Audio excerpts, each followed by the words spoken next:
In Kenya, the construction of a key link road in the Banditry-prone Kiro Valley at a cost of 14.4 billion shillings will start in January as the Kenyan government moves to open the region to investment and ease response in emergency situations. The Kenyan National Highway Authority said the 124.5-kilometer project will be built by a Chinese and local contractor, China Railway 7th Group and the 3N International, respectively. Joining us to discuss further is the CEO of Alpha African Advisory, Sanyade Okoli. Good morning. Thank you so much for joining us. Morning, Reuters. Good stuff. So I wanted to get your take on, we'll start with Kenya first, investing to reduce insecurity. What do you make of that? I think this is a very interesting story. Let's put it this way. When you think of poverty, you shouldn't just think of an economic issue. We've also got to think that it's a social issue, it's a political issue, it's a security issue. And I was thinking that with some of these matters that we just see as news items, we've also got to look at the human angle. So if they're building a road, so this is an area that has suffered from banditry for many years. And it's interesting because between government and the community leaders, they've tried various methods of trying to reduce the banditry. And I'll tell you a few just out of interest. All right. One is in 2017, the government doubled the number of police personnel in the area and increased the number of police stations. That didn't work. Then community elders tried to broker peace talks. That didn't work.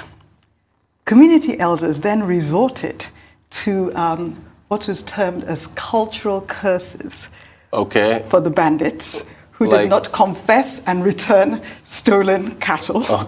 And they would die mysteriously in their sleep. So they've tried all these different things. But I asked myself, okay, what's the human angle? What is actually causing this banditry? You have no roads. People have been suffering, like the farmers, apparently.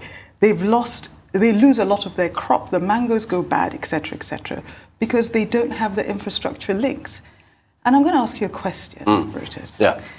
When I say human angle, for everything, I just want you to think of, okay, here's the issue. How does that make the people think? How does that make the people feel? And how does that make the people behave? Gotcha.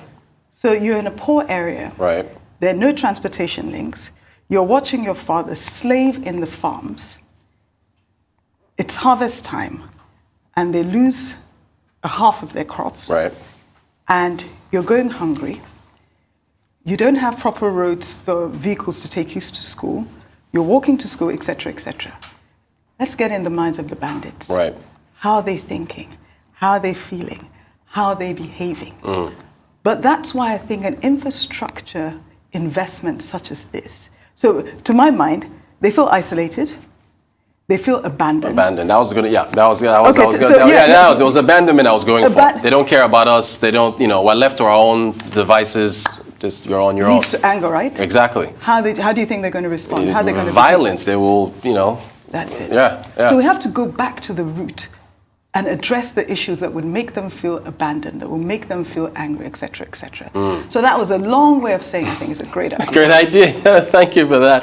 They did mention that I think the state authorities, that by building a road, you have a faster access for state authorities to respond to the banditry. But is that a way that by building the road, it helps us to shut the gates faster after the horse has bolted. Go back to the root and deal with the root issues. Fantastic.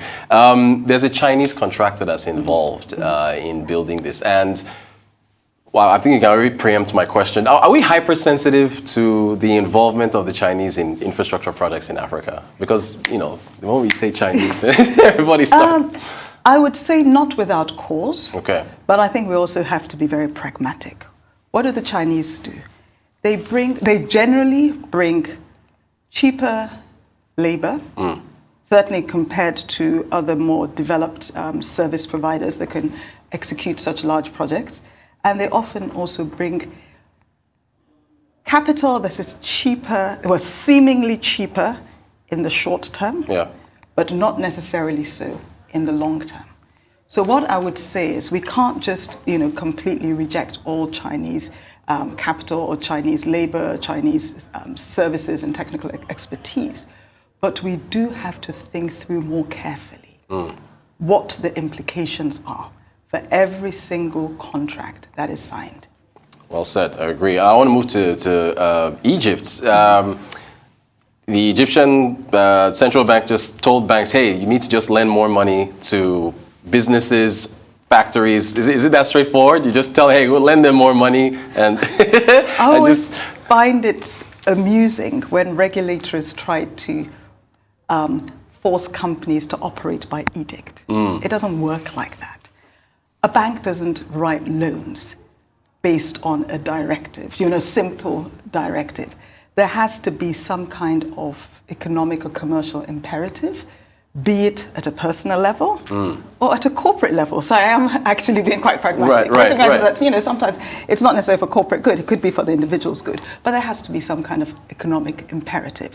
So my question is, what incentives will the central bank, will the Egyptian government be providing to the banks to ensure that they do write the loans that are required? Because you do need the loans to stimulate greater economic activity, especially coming out of COVID.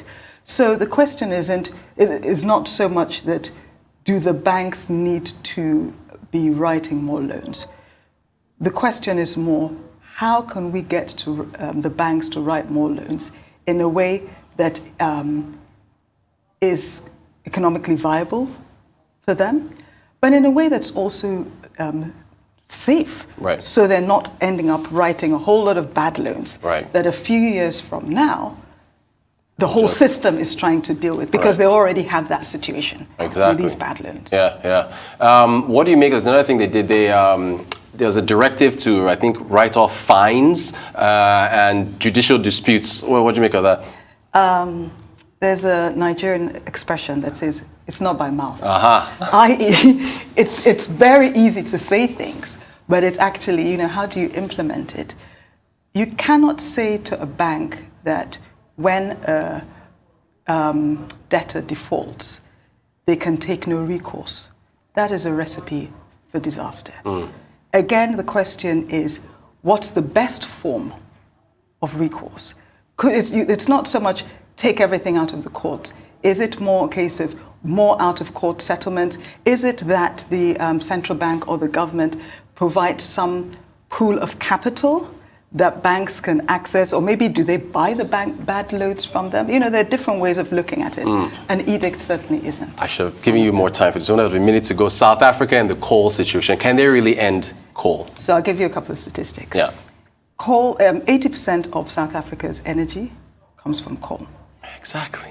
On the other hand, in terms of global emissions, South Africa is 12th in position. Last piece that you already know, South Africa already has an issue with insufficient power that is creating all sorts of business issues, economic issues, etc. So in a word, it's complex. It's complex, huh? That's a great way to answer the question. Yeah, and I'd love to see how things work out there. Sanyade Okoli, CEO, Alpha African Advisory, thank you so much for joining us.